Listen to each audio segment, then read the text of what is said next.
Guinée, le référendum sur l'avant-projet de la nouvelle constitution devrait avoir lieu d'ici la fin de l'année. Avec nous pour en parler, c'est Dalen Diallo. Bonsoir. Bonsoir. Vous êtes président du parti d'opposition IFDG, Union des forces démocratiques de Guinée. L'actualité de ces derniers jours, c'était aussi le sommet de la francophonie. La Guinée a réintégré l'OIF après sa suspension. On va écouter à ce propos le ministre guinéen des Affaires étrangères, Maurice Anda Kouyaté. Les nouvelles autorités guinéennes conduites par le président Doumbouya ont fixé un cap de refondation du pays. C'est ce cap de refondation du pays qui a été examiné à la loupe par l'OIF et l'OIF a adhéré à cela, mais en nous donnant aussi des conseils. Parce que c'est ça, on est souverain, on fixe le cap, mais on tend la main à nos amis pour qu'ensemble on puisse construire quelque chose. Pour qui? Pour les populations guinéennes. Monsieur Dalen Diallo, l'OIF qui adhère au cap fixé par le pouvoir de transition, qu'est-ce que ça vous inspire? Attendez, permettez-moi de réagir à la réadmission de la Guinée à l'OIF. Oui. Parce que le moment est mal choisi. C'était vraiment inopportun. C'est au moment où il y a la disparition forcée de Fonike Mangue et de Bill Loba, deux activistes de la société civile, arrêtés par la gendarmerie et les forces spéciales, et qui sont aujourd'hui portés disparus dès lors que les autorités ont dit ne pas savoir qui les a arrêtés, où ils sont. Imaginez dans quel état se trouve leur famille. Tout à fait. C'est au moment où on présente au peuple de Guinée le corps du colonel Célestin, un militaire qui était arrêté depuis 1 an et qu'on disait aussi ne pas savoir où il est. Et c'est au moment où les radios sont fermées. C'est au moment où les médias sont fermés, les libertés publiques sont malmenées, les droits humains sont violés de manière flagrante. Il y a plus de 58 jeunes qui ont été abattus parce qu'ils tentaient de manifester, parfois contre le délestage, parfois contre le coût de la vie. C'est en ce moment que l'OIF a choisi pour accepter la Guinée.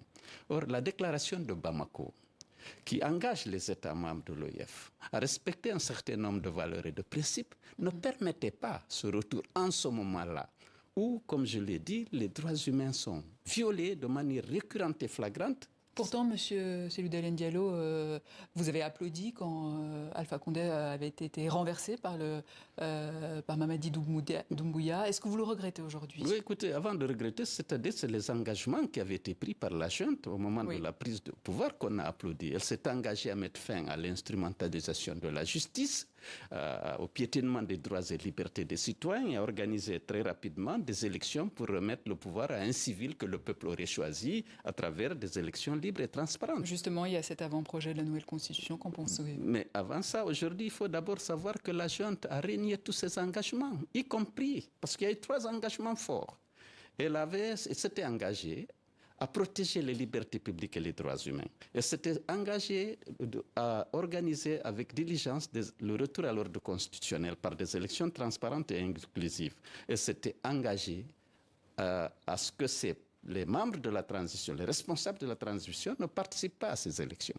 Ça a suscité une certaine confiance et un soutien de toute la population guinéenne. Or, tous ces engagements sont trahis aujourd'hui. Mamadi Doumbouya ne s'est pas porté candidat pour le moment. Pour le moment, mais écoute, tous ces porte-paroles, tous les membres du gouvernement, aujourd'hui, il y a une promotion et une justification de sa candidature et vous allez apprendre dans quelques jours qu'elle est candidat.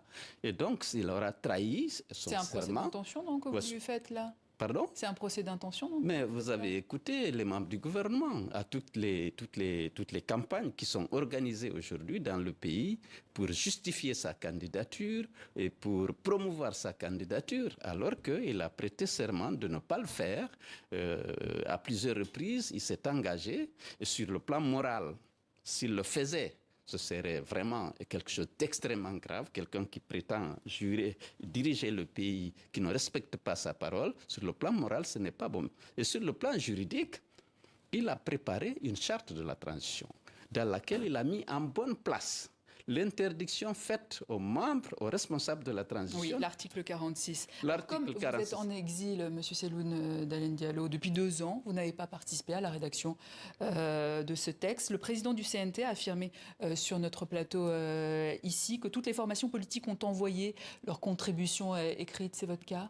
Oui, c'est mon cas. Nous avons envoyé une contribution. Nous nous sommes élevés contre la suppression dans la nouvelle constitution, dans les dispositions transitoires, justement des articles 46, 55 et 65.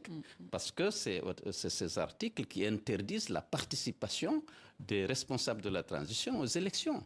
Donc, à cet égard, c'est vrai, mais écoutez, personne n'a tenu compte d'aucune contribution. La charte avait été rédigée sans la participation des populations, mais on a pris acte puisque la charte reprenait, protégeait bien les libertés publiques et les droits humains et s'engageait à faire respecter par les autorités l'ensemble des engagements internationaux de la Guinée. Alors, le 25 septembre dernier, vous avez appelé dans une vidéo vos compatriotes à l'union sacrée contre justement l'éventuelle candidature du général Mamadi Doumbouya. Donc vous appelez à manifester alors que vous êtes en exil, hors sol donc?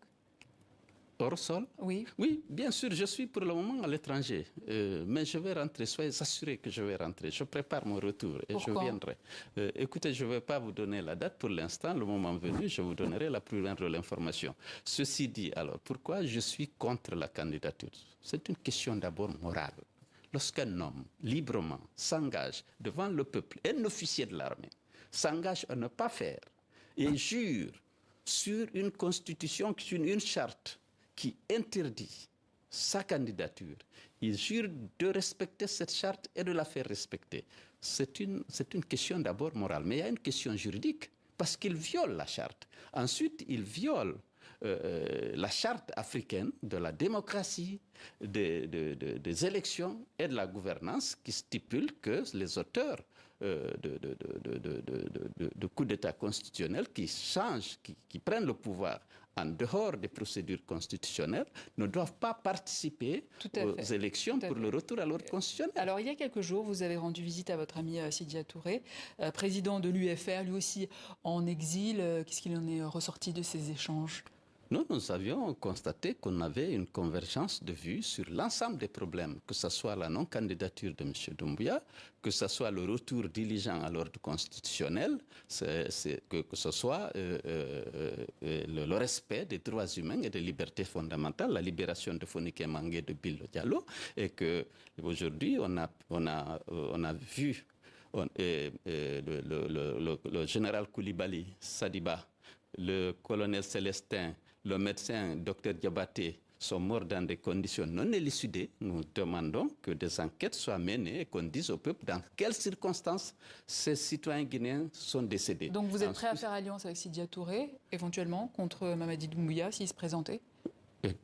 Bien sûr, c'est ce qu'on a dit. On est tous d'accord, nous, au niveau des forces vives. Et dans mes entretiens avec Sidya, on était d'accord pour exiger la libération de Fonike Mangue et de Bilo, pour exiger que des enquêtes soient diligentées pour expliquer aux Guinéens dans quelles circonstances le général Sadiba Koulibaly est décédé et dans quelles circonstances également le colonel Célestin et le docteur Diabaté sont décédés. Monsieur Cellou Dalein Diallo, on rappelle que vous êtes accusé dans votre pays d'avoir bradé l'avion Air Guinée et de vous être enrichi lorsque vous étiez ministre des Transports sous Lansana Conté. L'homme d'affaires et politique Eladj Mamadou Sylla, qui avait racheté la compagnie Air Guinée à l'époque, vous a plusieurs fois défendu dans cette accusation. N'est-ce pas suffisant pour vous aider à affronter la justice, à retourner dans votre pays, en finir avec cette vieille affaire qui traîne? Écoutez, tout le monde sait que dans cette affaire, je n'ai joué aucun rôle et que je n'ai aucune responsabilité. Donc il est temps de rentrer. Non, ce n'est pas le motif, ce n'est pas la peur de la justice qui manque à rentrer. Je ne fais pas confiance à la justice, c'est évident, c'est un problème, mais je suis en train de préparer mon retour et il aura nécessairement lieu. Cellou Dalein Diallo, merci. Je rappelle que vous êtes le président du parti d'opposition UFDG en Guinée. Merci, je vous remercie. Merci à vous.